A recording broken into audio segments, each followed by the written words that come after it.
Hi, I'm Rebecca Chen, and this is the story of how my silly little hobby saved my family from financial ruin.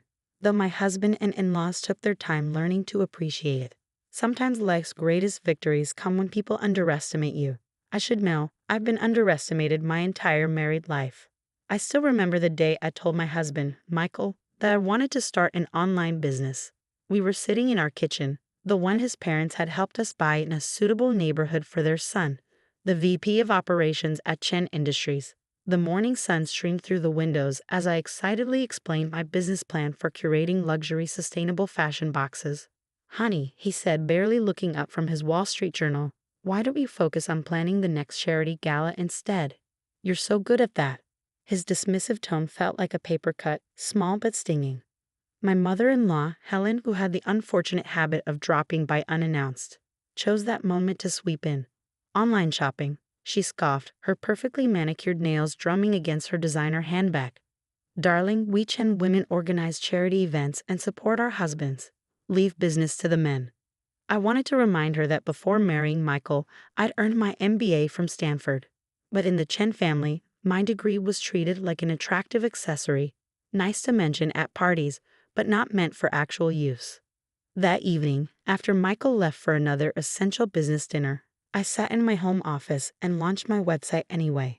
I'd spent 6 months researching sustainable fashion brands, building relationships with designers, and studying market trends. I called it Greenland Box, a luxury subscription service that delivered carefully curated, sustainable fashion pieces to environmentally conscious professionals. For 3 months, I worked in secret, packing boxes in our garage while my husband was at work. Helen would stop by, see me in casual clothes, sorting through inventory, and click her tongue disapprovingly. If you're bored, dear, the hospital board always needs volunteers, she'd suggest, as if I were a child needing direction. The first sign that I might be onto something came when a major fashion influencer featured one of my boxes on her Instagram. Orders jumped from 50 to 500 overnight. I hired 2 part-time college students to help with fulfillment, converting half our 3-car garage into a makeshift warehouse. Michael barely noticed. He was too busy at Chen Industries, where his father was grooming him to take over as CEO. At family dinners, they discussed business strategies while shooting concerned glances at my cluttered garage. It's just a phase, my father-in-law would assure Michael. Let her play entrepreneur for a while. Then came the feature in Vogue's sustainable fashion issue. They called Greenland Box revolutionary and the future of conscious luxury. Our subscriber base exploded. I leased a small warehouse and hired a full team. But I still hadn't told my husband how big the business had grown. Why bother? He still referred to it as my little project, when forced to acknowledge it at all. The real turning point came exactly 1 year after I'd launched. I was in my office, reviewing our latest quarterly reports. We'd hit 8 figures in revenue, when Michael burst through the door, his face ashen. The SEC is investigating Dad's company, he blurted out. They're freezing all our assets. I looked up from my laptop, where I'd just approved payroll for my 60 employees. What happened?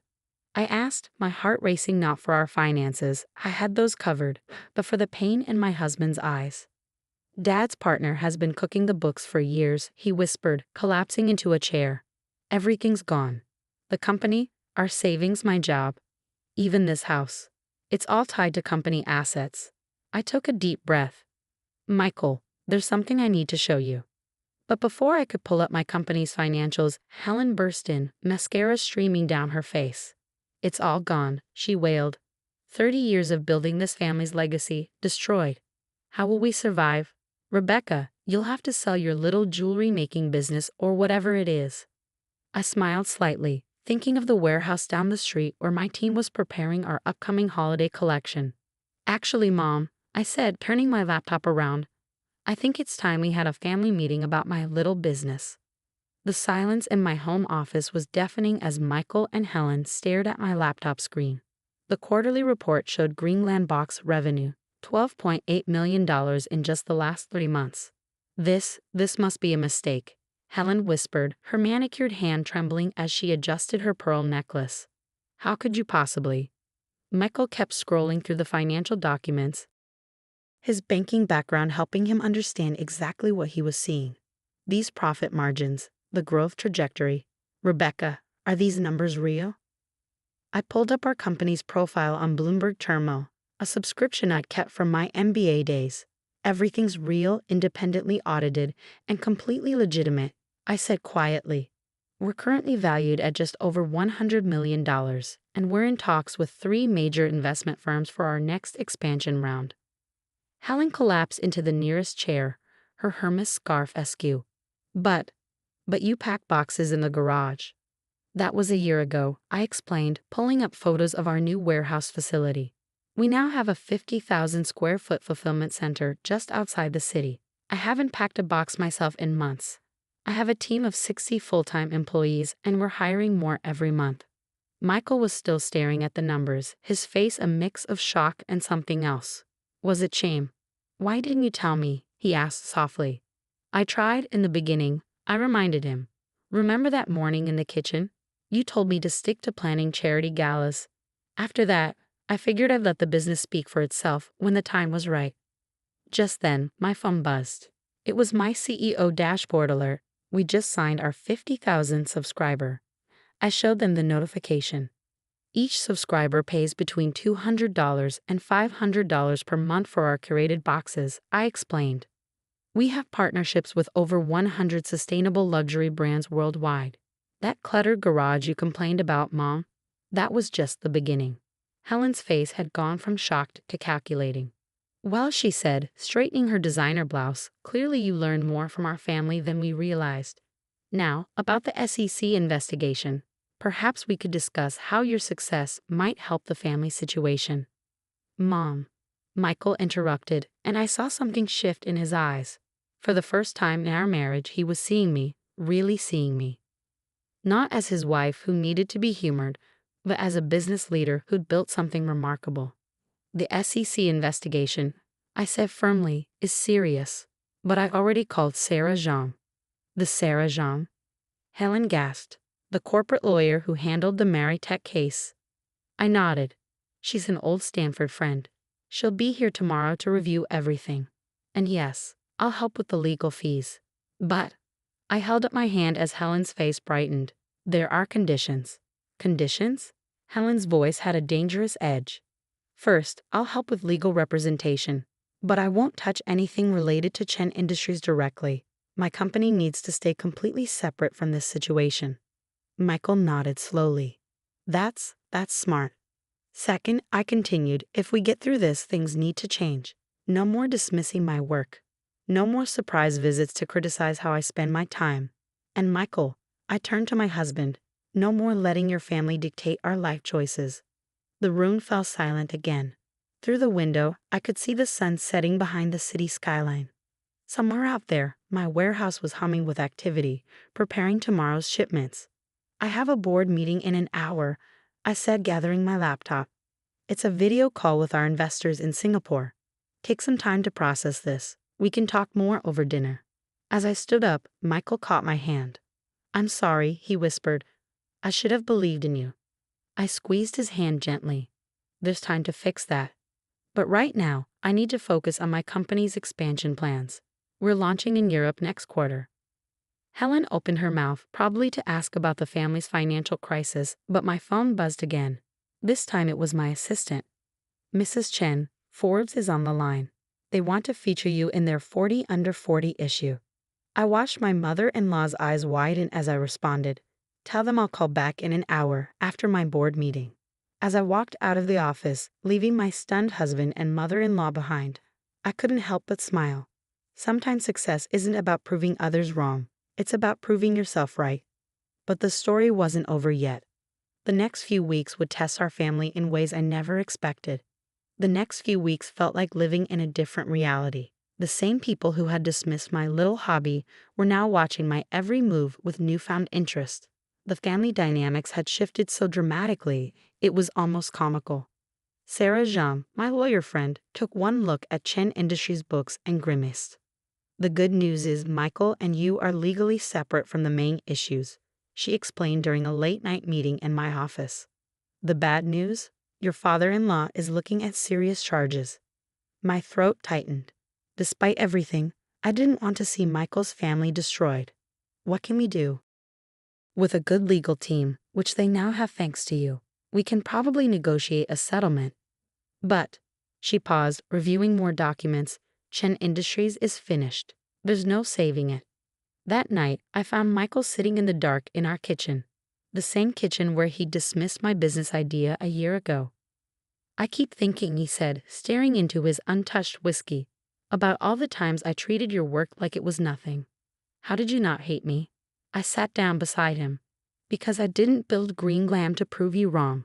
I built it because I believed in it. The next morning, Helen arrived, but this time she called first. Her designer clothes looked somehow deflated. Her perfect makeup couldn't hide her exhaustion. Rebecca, she said formally, I owe you an apology. Several, actually. I made us both coffee, real coffee, not the expensive imported blend she usually insisted on. You don't owe me anything, Mom, but I'd like us to start over. Her hands trembled around the coffee mug. Chen Industries was our whole world, she whispered. Now I don't know who we are anymore. You're still family, I said firmly. That hasn't changed. Over the next month, things moved quickly. My father-in-law agreed to a plea deal that kept him out of prison but required significant financial restitution. Chen Industries was dissolved. And through it all, I watched my husband rediscover himself. I want to learn, Michael told me one evening after sitting in on one of my team meetings. Not just about the business, but about who you are as a leader. If you'll let me. I did better than that. I created a position for him, not in management, but in our sustainability department, where he could learn the business from the ground up. His finance background proved invaluable as we expanded into Europe. But more importantly, I saw him come alive in ways his father's company had never allowed. Helen, surprisingly, found her own path. After the dust settled, she approached me with an idea. Your customers care about sustainability, she said hesitantly. What if we created a foundation? Use your platform to fund environmental initiatives? 6 months later, the Chen Green Initiative launched with Helen as its director. All those years of charity gala planning finally found a meaningful purpose. The woman who once criticized my cluttered garage was now passionately discussing carbon footprints and sustainable manufacturing with my board members. Today, Green Glam Box is valued at over $500 million. We have offices in 12 countries, and our subscriber base has grown to over 200,000. But the real success story isn't in the numbers. Last week, we had a family dinner, not in a fancy restaurant, but in our kitchen. Helen brought homemade dumplings, a skill she'd recently decided to relearn, and Michael excitedly shared updates about our new recycling program. Remember when you said Chen women support their husbands? I asked Helen as we cleaned up afterward. She laughed, a real laugh, not her old society titter. Well, Michael's certainly supporting you beautifully, and doing a fantastic job of it. Michael wrapped his arms around me from behind. Best decision I ever made, he said, kissing my cheek, though I still can't believe it took me so long to see what was right in front of me. This morning, I received an email from a young entrepreneur asking for advice. She wrote about how her family doesn't believe in her vision, how they want her to take a safe corporate job instead. My response was simple. Build it anyway. Not to prove them wrong, but to prove yourself right. And remember, sometimes the people who dismiss your dreams just need time to wake up to your reality. As I sit in my office, looking at the photos on my wall, my team, my family, the garage where it all started, I can't help but smile. The journey wasn't about revenge or proving anyone wrong. It was about staying true to your vision, even when no one else can see it. And sometimes the best part isn't the success itself, but watching the people who dismissed you grow into better versions of themselves when they finally open their eyes to what's possible. My mother-in-law still drops by unannounced sometimes. But now, instead of criticism, she brings ideas. Instead of judgment, she brings hope. And really, isn't that the greatest transformation of all? They say success is the best revenge, but I've learned it's not about revenge at all. It's about growth, not just your own, but the growth you inspire in others, even the ones who never believed in you in the first place. As for that garage where I started, I kept it exactly as it is, cluttered boxes and all. Sometimes, when I need inspiration, I go there and remember where it all began. Because sometimes the biggest dreams start in the smallest spaces, and the greatest victories come from the moments when everyone else says you can't.